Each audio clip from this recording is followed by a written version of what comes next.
საქართველოს პრემიერის და უკრაინის პრეზიდენტის შეხვედრის და უკრაინას საქართველოს საგარეო საქმეთა მინისტრების სატელეფონო კომუნიკაციის შემდეგ ორი ქვეყნის ურთიერთობების ნორმალიზებისთვის კიდევ ერთი შეხვედრა ანონსდება.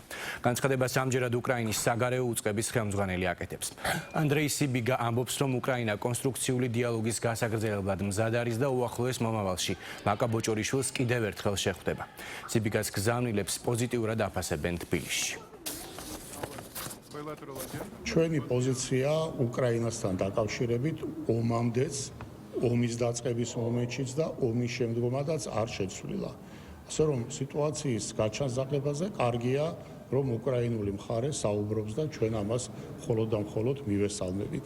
ეს არის რაც შეგვიძლია ჩვენი მხრიდან ვთქვათ. მომავლისკენ ყურებით ბუნებრივია, მომავალი არის ის საითქენაც უნდა ვიაროთ, ამიტომაც თუ კი კარგია ერთი მხრივ, თუ კი უკრაინის დღევანდელი ხელისუფლება გაიაზრებს კარგად იმ ჩადენილ მათ მხრიდან გადაცდომებს, არასწორ ქმედებებს, არამეგობრულ ნაბიჯებს და ალბათ ნაბიჯები, რომელიც ჩვენ აქამდე ვიხილეთ საუბრის ჭრილში ბატონ ზელენსკის და საქართველოს პრემიერ-მინისტრის შორის, ასევე შეხვედრა საგარეო საქმეთა და საუბარი საგარეო საქმეთა მინისტრებს შორის ამ ჭრილში ჩვენ რა თქმა უნდა შეგვიძლია პოზიტიურად შევაფასოთ, თუ კი გადაფასება მოხდება უკრაინის მხრიდან მათ მიერ არასწორი გადადგმული ნაბიჯებისა და წინ ვიბლით მომავალი ურთიერთობის გაღრმავებისკენ.